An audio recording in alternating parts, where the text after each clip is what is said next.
I wanted to talk to you today about the global situation we're in, so I'll just get started. I'm going to look at my notes, obviously, because I've put it together in the order that I want to discuss everything. So, never has human civilization faced a graver danger than it does right now. And that's because of global finance and the ecological illiteracy of our universities, governments, and corporations driving massive environmental degradation and biodiversity loss, destroying our only habitat. And no species on the planet, including us, can survive without suitable habitat. Anything that negatively impacts our environment will automatically damage our societies, cultures, and economies later on. Let me repeat that. Anything that negatively impacts our environment will automatically damage our societies and economies later on, because our values and our livelihoods are tied up in an intricate web of complexity to our natural world. All life depends on the plant's ability through photosynthesis to convert sunlight energy into edible forms.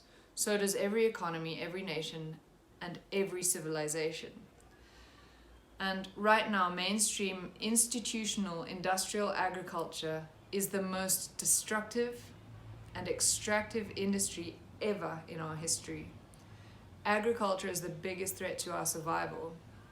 And it's not just crop production, as most people think. It's the production of all food and fiber from the world's land and waters. So agriculture includes crops, livestock, forestry, fisheries, and wildlife. And without agriculture, no city, church, school, university, army, business, or government can even exist. Without agriculture, there can be no civilization. If we look very closely, we can trace the root cause of why our agriculture has caused the collapse of many civilizations in the past to it threatening us globally today, down to one simple thing: how we make our decisions or how we manage. Humans only manage two things. We manage ourselves, from households to governments, and we manage our natural world or our environment. Both our man-made systems and natural systems are complex, which means that they are made up of millions of parts of far bigger wholes. And in complex systems, none of the parts can function in isolation of the whole that it exists in. So my body is made up of millions of smaller wholes, whole cells up into a whole me, whole organs, and nothing in my body can function in isolation of the whole thing functioning together. And it's exactly the same with our man-made organizations and with our natural world. There are only smaller holes within bigger holes. But we don't manage our man-made organizations or our natural systems like that. So each one of us makes about 35,000 decisions a day. And these range from scratching our nose to buying a house.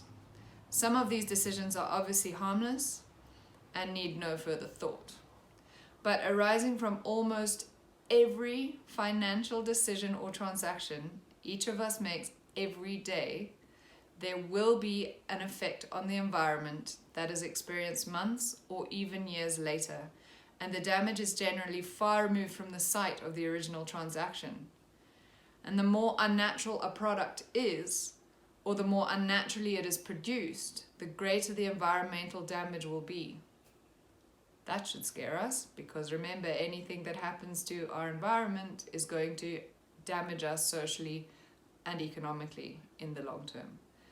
So this is where the root cause of most of humanity's problems lie. We all instinctively reduce our lives and our decisions into manageable compartments, making decisions for small parts of hugely complex wholes. We meet our needs and desires or address our problems, and all of us make decisions that way. We base every action on past experience, what we've been taught by our parents or by our schools or universities, or what other people have learned or what we've done, research results, expert advice, profitability, peer pressure, friends' advice, cash flow, compromise, expediency, laws or regulations, fear, etc. We make decisions with no further consideration, which usually enables us to reach our short-term objectives, but means that almost every decision will be at the expense of our environment, and therefore our societies, cultures, and economies somewhere further down the line. With every one of us and every organization managing and making decisions for all three of those things in isolation of each other, it means that every decision made for one aspect without simultaneously considering the others will cause unavoidable knock-on consequences later on. We can fix it. The holistic management decision-making framework changes that by adding a couple of steps to our instinctive decision-making process. It ensures we are consistently and simultaneously respecting the whole of whatever complex system we are managing at the point where the rubber hits the road and where the decision is being made. So what that means is we can think holistically, but we will instinctively reduce our decision to needs, desires, or problems without as naturally as breathing. So this means that we can consciously change the decision at the point where it's made and make it holistic, make sure it's considering the whole at that point. So the first step in this new framework is to clearly establish and define what whole it is that is under management. And this could be anything from a household being managed, could be one person in a household, could be a family, to a government developing policy for an entire country. The next step, once you've defined what whole is under management, the next step is to develop your own holistic context for that whole. And a holistic context is a brief but very deeply profound statement describing what kind of life you want to live in the whole that you have defined, based on what you most value.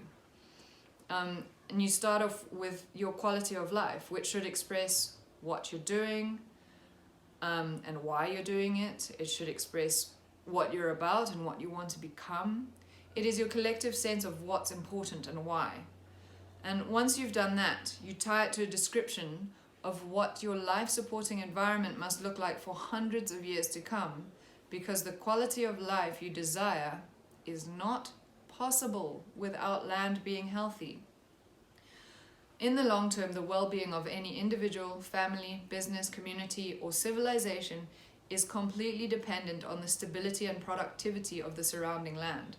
This includes soils, plants, forests, birds, insects, wetlands, wildlife, lakes, streams, and oceans. As soon as we have our own holistic context for the whole that we're managing, we then take all our daily decisions, actions, goals, missions, desires, needs, problems, advice, etc. And before deciding on any action, we check that it will be leading us towards our holistic context. So, for example, if I go into a supermarket and I want to buy a loaf of bread, I check, is this going to harm the environment somewhere further down the line? And if it is, I'm going to have to look for a better decision. So how has the wheat been grown? What chemicals have been used? Is it damaging the environment somewhere? Etc. So you can see, so I'm going to have to source my bread somewhere else if I want it to lead towards my context, or make sure that the ingredients have been sourced responsibly. So if it isn't leading us towards that context, we look for a better option. And if we're not sure about any decision or can't choose between a couple of decisions, there are 7 filtering context checks which help us to decide which one will be the better choice at any given time. So, of course, you can't just stop everything instantly and be perfect, because it doesn't work like that. But what you can do is there's a weaning process where you're just making better and better decisions to the best of your ability within your context every single day. So this is relatively easy to do at household level, but definitely takes a bit of practice at first. It is very easy to slip back into reductionist decision-making subconsciously, as it is so instinctive. So for those of you who are interested, if you are interested, I could help you with developing your own holistic context simply, so that you could start to put into practice what I'm talking about and see for yourselves on a small scale what we need to be asking governments and organizations to implement at policy level, because remember, we're making small decisions, but these guys are making big decisions and policies like this, which is causing huge damage globally. So it's a bit more difficult to get them to change, and I'll briefly explain why it needs to come from us, the general public, knowing how to do this and then putting pressure on our organizations. So our complex systems don't behave like the things we make, which is technology. The things we make do exactly what they're designed to do. A watch tells the time, a computer computes, an airplane flies. Nothing we make ever does anything unplanned or unexpected, and it won't cause unexpected consequences further down the line. The things we make are complicated, but they are not complex. Given enough time and money, we can fix any problem with them. And we are seeing massive improvements and successes in our technology daily, as long as we are ignoring their effect on our environment.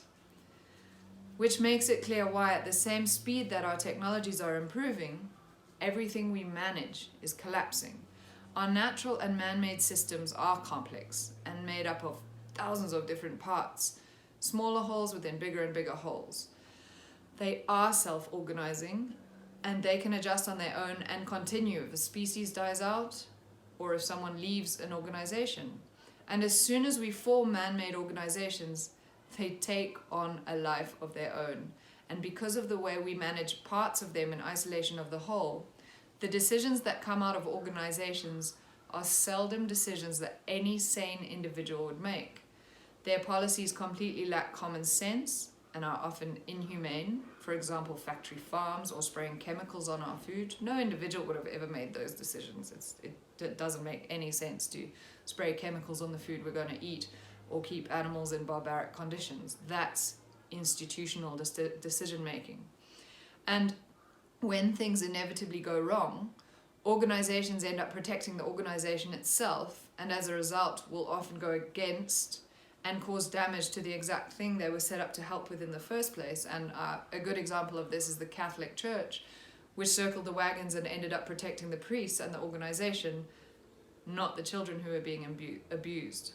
So that's institutional stupidity. These things, it doesn't matter what happens. It doesn't matter what happens to those children. It doesn't matter what chemicals are put on our food and how they poison us. It doesn't matter how animals are kept, because these things don't matter, because no government or organization can be held accountable for their actions. No matter how many lives are lost or how much money it costs, we cannot change organizations from within once they are formed. We literally create monsters which we have no control over. The only way we can change them is when enough of the public are putting pressure on these organizations to change. So I suggest that we all unite in our differences within a global, holistic context and put the pressure on them to change, so that we can ensure a future for our wildlife and our children. Thank you.